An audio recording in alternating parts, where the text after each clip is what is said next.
여러분, 혹시 자녀에게 모든 걸 털어놓고 사시나요? 아픈 곳이 있으면 바로 전화하고 통장 잔고까지 다 알려주고 배우자와 다투면 하소연도 하시나요? 많은 부모님들이 자녀와 투명하고 솔직한 관계가 최고라고 생각하십니다. 하지만 40년 넘게 수많은 가정을 지켜본 제 경험으로는 때로는 말하지 않는 것이 더 큰 사랑일 때가 있더라고요. 오늘은 자녀에게 평생 숨겨야 할 5가지 비밀을 알려드리려고 합니다. 거짓말이라고요? 아닙니다. 이건 자녀를 진정으로 사랑하는 부모만이 할 수 있는 지혜로운 선택입니다.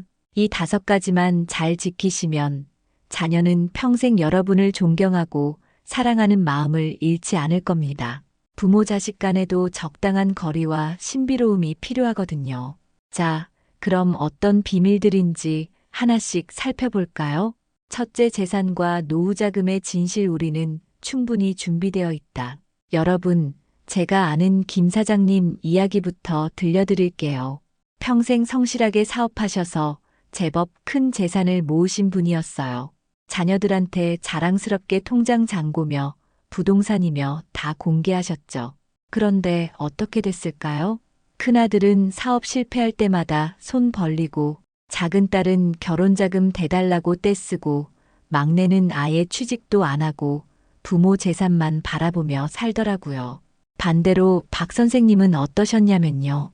실제로는 꽤 여유 있으셨는데도 자녀들한테는 늘 그럭저럭 살만하다. 노후는 걱정 없을 정도다. 이 정도만 알려주셨어요. 결과가 어땠을까요? 자녀들 모두 열심히 자기 인생을 개척했고 오히려 부모님 용돈 드리려고 서로 경쟁하듯 효도하더라고요. 재산을 숨기라는 게 자녀를 못 믿어서가 아니에요. 부모 재산을 알게 되는 순간 자녀들 마음속에 미묘한 변화가 생기거든요. 열심히 살아야 할 이유가 사라지고 형제간에 누가 더 받을까 신경전이 시작되고 부모와의 관계도 재산을 중심으로 재편되기 시작합니다. 특히 요즘처럼 어려운 시대에는 더욱 조심하셔야 해요. 자녀가 사업에 실패했을 때 부모님께 여유가 있다는 걸 알면 당연히 도움을 요청하겠죠. 한 번, 두 번 도와주다 보면 나중에는 당연한 권리처럼 여기게 됩니다. 그때부터는 부모 자식 관계가 아니라 채권자와 채무자 관계가 되는 거예요. 그럼 어떻게 해야 할까요? 일단 통장이나 금융자산은 절대 구체적으로 알려주지 마세요. 물어보면 그냥 웃으면서 너희들 신세 안 질 정도는 된다. 이 정도만 하세요. 부동산도 마찬가지입니다. 집값이 올랐네 내렸네 하는 이야기도 굳이 할 필요 없어요. 유산 이야기가 나오면 더더욱 조심하셔야 합니다. 살아생전에 누구한테 뭘 주겠다는 약속은 절대 금물이에요. 공평하게 나누겠다고만 하시고 구체적인 내용은 끝까지 비밀로 하세요. 유언장도 변호사한테만 맡기시고요. 혹시 자녀가 정말 급한 일로 도움을 요청하면 어떻게 하냐고요? 그때는 있는 돈 없는 돈 다 끌어모아서 겨우 마련했다는 식으로 주세요. 쉽게 준 돈은 쉽게 쓰이지만 어렵게 마련한 돈은 함부로 쓰지 못하거든요. 제가 늘 말씀드리는 게 있어요. 재산은 자녀를 위해 모으는 게 아니라 우리 노후를 위해 모으는 거라고요. 자녀들이 부모 재산 없이도 잘 살 수 있도록 독립심을 키워주는 것, 그게 진짜 사랑입니다. 나중에 정말 여유가 있다면 그때 깜짝 선물처럼 주세요. 기대하지 않았던 선물이 진짜 감동을 주는 법이니까요. 무엇보다 중요한 건 자녀가 부모를 돈으로 보지 않고 존경과 사랑의 대상으로 보게 하는 거예요. 그러려면 재산의 베일을 끝까지 벗기지 마세요. 신비로운 부모가 존경받는 부모가 되는 법입니다. 둘째, 건강 상태의 선별적 공유. 나는 아직 괜찮다. 얼마 전에 제 친구 최 여사 이야기를 들었는데요. 정말 안타까웠어요. 무릎이 좀 아프다고 딸한테 전화했더니 딸이 일주일 내내 병원 예약이며 약 배달이며 난리를 치더래요. 회사 조퇴하고 병원 따라다니고 주말마다 안부 확인한다고 전화하고 결국 최 여사가 미안해서 딸한테 전화도 못하게 됐다더라고요. 반면에 제가 아는 정 선생님은 작년에 심장 스텐트 시술까지 받으셨는데 자녀들한테는 그냥 정기 검진 받고 왔다고만 하셨어요. 왜냐고요? 미국에 사는 아들이 당장 비행기 타고 날아올까봐, 딸이 회사 그만두고 간병한다고 할까봐 그러셨대요. 지금도 혈압약 먹으면서 잘 지내시는데 자녀들은 부모님이 건강하다고 믿고 각자 인생을 열심히 살고 있죠. 여러분, 나이 들면 여기저기 안 아픈 곳이 없잖아요. 오늘은 허리, 내일은 무릎, 모레는 어깨. 이런 걸 매번 자녀한테 보고하면 어떻게 될까요? 자녀들은 늘 불안하고 초조해집니다. 부모님이 언제 큰일 날지 모른다는 생각에 자기 일에 집중을 못해요. 해외 출장도 못 가고 지방 발령도 거절하고 심지어 결혼도 미루는 경우를 봤습니다. 특히 요즘 젊은 세대들은 부모 세대보다 훨씬 예민하고 걱정이 많아요.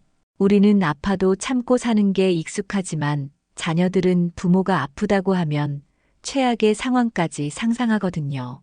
인터넷 검색해보고는 혹시 큰 병 아니냐고 더 걱정하기도 하고요.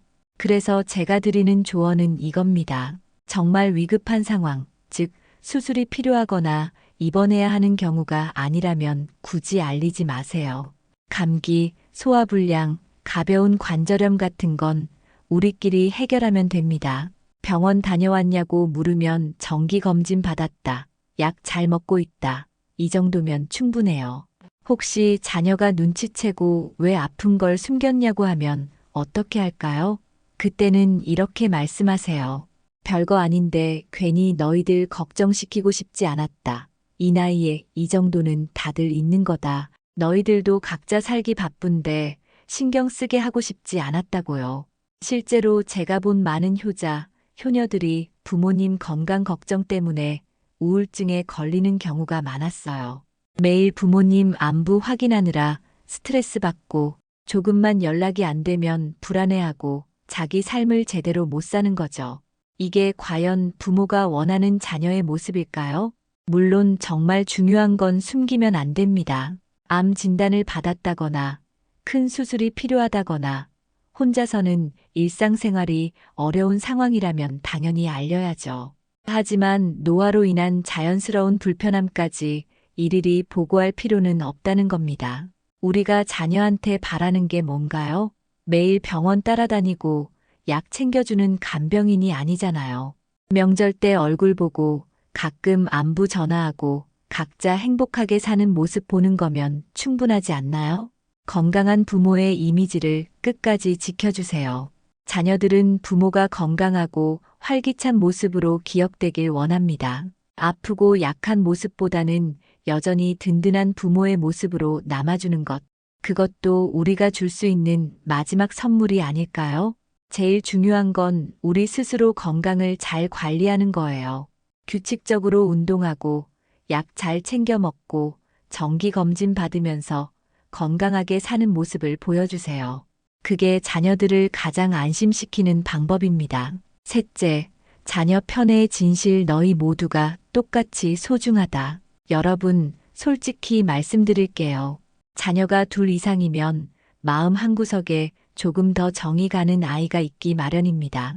첫째라서, 막내라서, 아니면 나를 닮아서, 또는 제일 잘 챙겨줘서. 이유는 다양하지만 부모도 사람인지라 완벽하게 공평할 수는 없어요. 하지만 이 마음을 절대 드러내서는 안 됩니다. 제가 상담했던 한 가정 이야기를 들려드릴게요. 어머니가 늘 둘째 아들을 자랑스러워 하셨어요. 의사가 되어서 잘 살고 효도도 잘하니까요.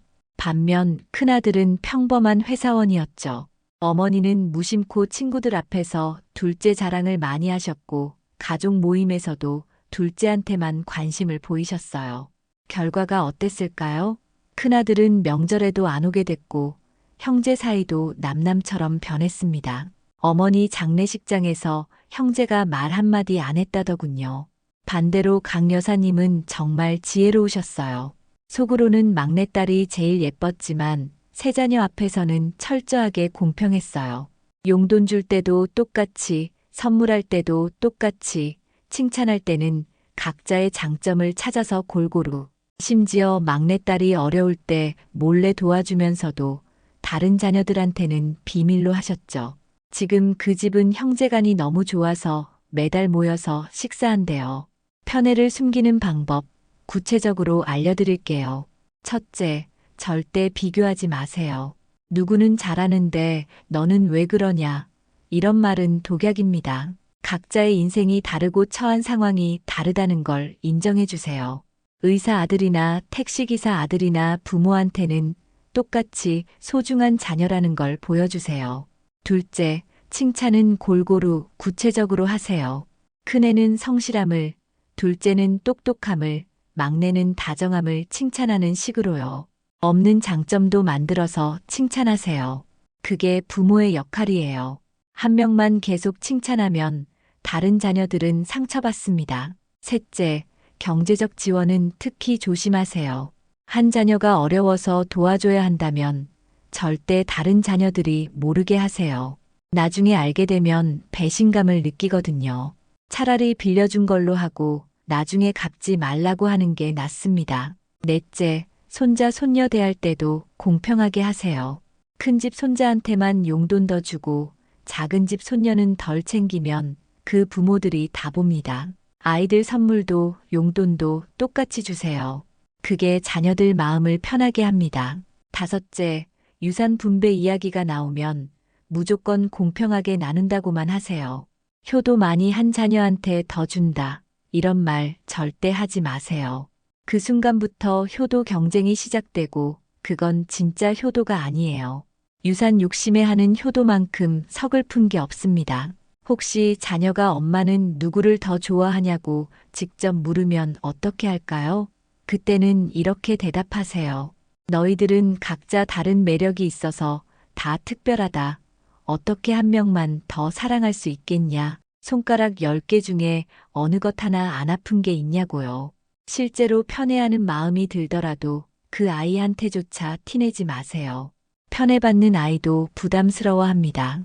형제들 눈치 보게 되고 나중에 부모 부양 책임을 더 져야 한다는 압박감도 느끼거든요. 제가 늘 말씀드리는데요. 자녀는 부모의 소유물이 아니라 각자 독립된 인격체예요. 우리가 낳았지만 우리 것이 아닙니다.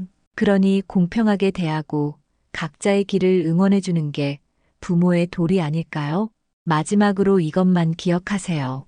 형제가 사이좋은 게 부모한테는 최고의 효도입니다. 우리가 떠난 뒤에도 서로 의지하고 살아갈 수 있도록 절대 편애로 형제 사이를 갈라놓지 마세요. 마음속 편애는 무덤까지 가져가는 비밀로 남겨두세요. 넷째, 부부 갈등의 침묵 우리는 여전히 행복하다. 제 이웃 김 여사 이야기부터 해드릴게요. 남편이랑 사소한 일로 다툴 때마다 딸한테 전화해서 하소연하셨어요. 내 아빠가 또 이랬다, 저랬다 하면서요. 처음엔 딸이 엄마 편도 들어주고 위로도 했는데 시간이 지나니까 어떻게 됐을까요? 딸이 아빠를 무시하기 시작하더래요. 명절에 와서도 아빠한테는 인사도 건성으로 하고 나중엔 아예 친정 오기를 꺼려했죠. 부모 사이에서 눈치 보기 지쳤다면서요. 노년에 부부 싸움 안 하는 집이 어디 있겠어요. 50년 넘게 살다 보면 맞는 것보다 안 맞는 게 더 많죠. 치약 짜는 방법부터 리모컨 쥐는 것까지 하루에도 12번씩 부딪힙니다. 하지만 이런 일상적인 마찰을 자녀들한테 일일이 보고할 필요가 있을까요? 자녀 입장에서 생각해 보세요. 부모가 매일 싸운다는 얘기 들으면 얼마나 마음이 무겁겠어요. 일하다가도 부모님 또 싸우시나 걱정되고 본인 부부 관계도 불안해지고 무엇보다 어느 쪽 편을 들어야 할지 모르는 그 곤란함이 제일 힘들어요. 엄마 편 들면 아빠가 서운해하고 아빠 편 들면 엄마가 섭섭해하니까요. 제가 아는 박 선생님 부부는 정말 지혜로우셨어요. 사실 성격 차이로 자주 다투셨는데 자녀들 앞에서는 절대 티를 안 내셨어요. 아들이 전화하면 아빠는 엄마 자랑, 엄마는 아빠 자랑을 하셨죠. 덕분에 자녀들은 부모님이 금슬 좋은 줄 알고 본인들도 결혼 생활에 희망을 갖고 살더라고요. 그럼 구체적으로 어떻게 해야 할까요? 첫째, 배우자 흉은 절대 보지 마세요. 아무리 화가 나도 자녀한테 배우자 욕하는 건 금물입니다. 당신한테는 못된 남편일지 몰라도 자녀한테는 유일한 아버지예요. 당신한테는 속 썩이는 아내여도 자녀한테는 하나뿐인 어머니고요. 둘째, 자녀가 누구 편이냐고 물으면 절대 대답하게 하지 마세요. 그건 자녀를 가장 괴롭히는 질문입니다. 차라리 우리가 알아서 해결할 일이니 신경 쓰지 말라고 하세요. 부부 문제에 자녀를 끌어들이는 건 정말 이기적인 행동이에요. 셋째, 자녀 앞에서는 서로 존중하는 모습을 보이세요. 고맙다, 수고했다, 미안하다 이런 말 자주 하시고 작은 스킨십도 보여주세요. 부모가 사이좋은 모습이 자녀한테는 최고의 선물이거든요. 연기라도 좋으니 자녀 앞에서만큼은 행복한 부부로 보이세요. 넷째, 혹시 별거나 이혼 생각이 있더라도 자녀한테 미리 상의하지 마세요. 황혼 이혼이 늘고 있다지만 그 과정을 자녀한테 일일이 보고할 필요는 없어요. 정말 결정이 났을 때 차분하게 알리는 걸로 충분합니다. 다섯째, 배우자의 좋은 점을 자녀한테 자주 이야기하세요. 내 아빠가 젊었을 때는 정말 멋있었다. 내 엄마 손맛은 정말 최고다. 이런 말들이요. 자녀는 부모를 통해 결혼을 배웁니다. 부모가 서로 인정하고 아끼는 모습을 보여줘야 자녀도 건강한 결혼관을 가질 수 있어요. 혹시 정말 심각한 문제가 있다면요? 그래도 자녀 말고 친구나 상담사를 찾으세요. 자녀는 부모의 상담사가 아닙니다. 오히려 부모 걱정 없이 자기 인생 살 수 있게 놔두는 게 진짜 사랑이에요. 재미있는 얘기 하나 더 해드릴게요. 실제로 자녀들한테 부모가 사이좋다고 보여준 부부들이 진짜로 사이가 좋아지는 경우를 많이 봤어요. 연기하다 보니 진짜가 된 거죠.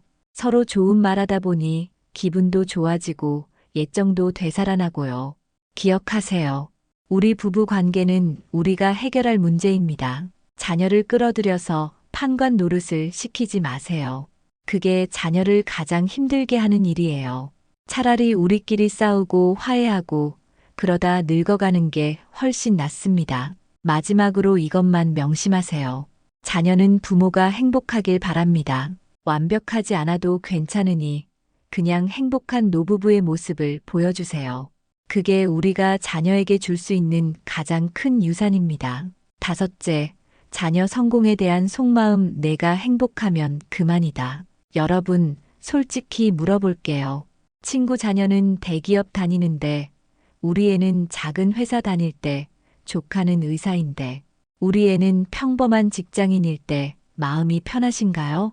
겉으로는 괜찮다고 하지만 속으로는 아쉽고 때론 부끄럽기까지 하죠.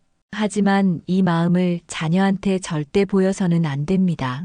제가 잘 아는 윤 사장님 이야기를 들려드릴게요. 아들이 좋은 대학 나와서 대기업 취직했다가 갑자기 그만두고 빵집을 차렸어요. 윤 사장님은 정말 실망하셨죠. 친구들 만나기도 창피하고 아들 얼굴 보기도 싫으셨대요.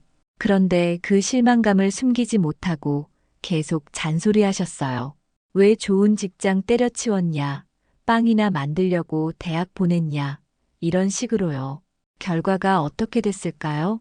아들은 아예 연락을 끊었고 성공한 빵집 사장이 된 지금도 아버지랑은 남남처럼 지낸대요.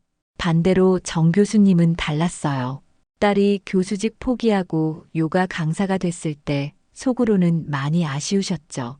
그래도 딸 앞에서는 내가 행복하면 그게 최고다, 건강한 일이라 보기 좋다, 이렇게 격려하셨어요.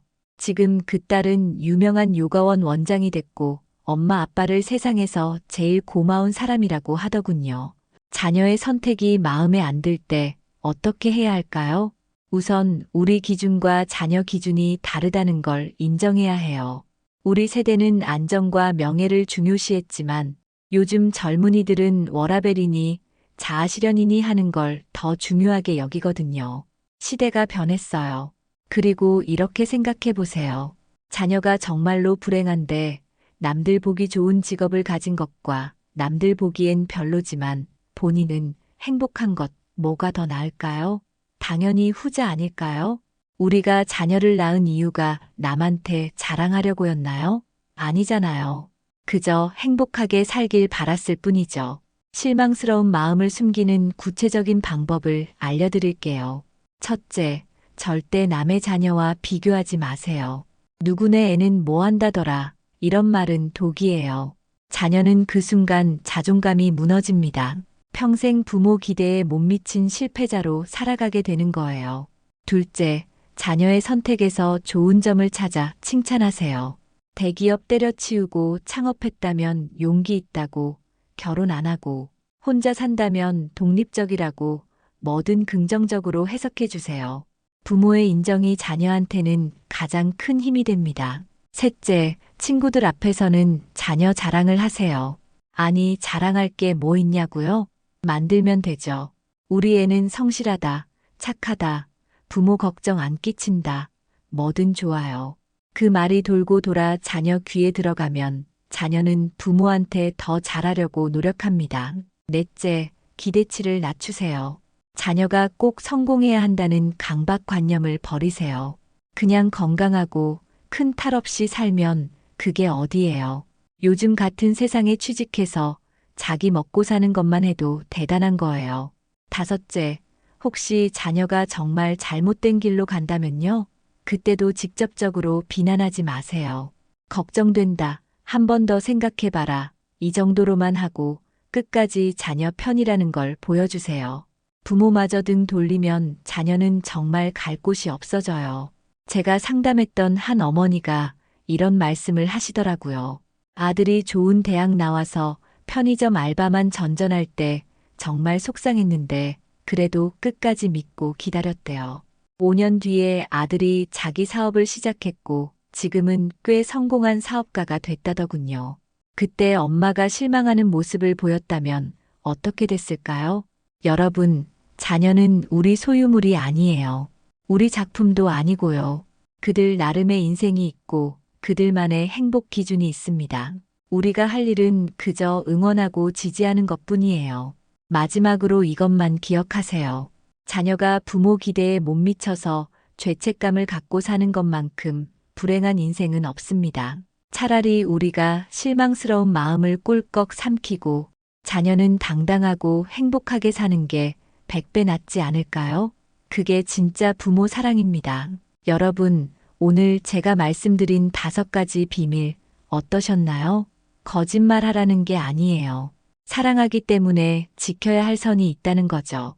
재산 얘기 안 해서 자녀가 열심히 살고 아픈 거 숨겨서 자녀가 자기 인생에 집중하고 편에 안 보여서 형제가 우에 있고 부부 갈등 숨겨서 자녀가 결혼에 희망을 갖고 실망감 감춰서 자녀가 당당하게 사는 것. 이게 나쁜 건가요? 오히려 이게 진짜 사랑 아닐까요? 우리가 자녀한테 모든 걸 털어놓는 건 때로는 의존이고 부담 전가일 수 있어요. 자녀도 각자의 삶이 있고 그들만의 고민이 있거든요. 부모 인생까지 짊어지게 하는 건 너무 무거운 짐이죠. 지금부터라도 실천해 보세요. 오늘 자녀가 전화하면 밝은 목소리로 잘 지낸다고 하세요. 통장 잔고 묻거든 그냥 웃으세요. 형제 중 누가 더 좋냐고 물으면 다 똑같이 소중하다고 하세요. 이런 작은 거짓말들이 모여서 자녀와의 건강한 거리를 만들고 서로 존중하는 관계를 만듭니다. 기억하세요. 우리가 떠난 뒤에 자녀가 우리를 어떻게 기억하길 원하시나요? 늘 아프다고 하소연하던 부모, 돈 얘기만 하던 부모, 형제, 차별하던 부모, 아니면 끝까지 든든하고 공평하고 행복했던 부모. 이 5가지 비밀을 지키는 것 어렵지 않아요. 그저 조금만 참고 조금만 연기하면 됩니다. 그 작은 노력이 자녀를 평생 효자, 효녀로 만들어줄 거예요. 부담 없이 부모를 사랑할 수 있게 해주는 것, 그게 우리가 자녀에게 줄 수 있는 마지막 선물입니다. 여러분의 노후가 자녀와 함께 더욱 행복하길 바라며 오늘 이야기는 여기서 마치겠습니다. 긴 글 읽어주셔서 감사합니다.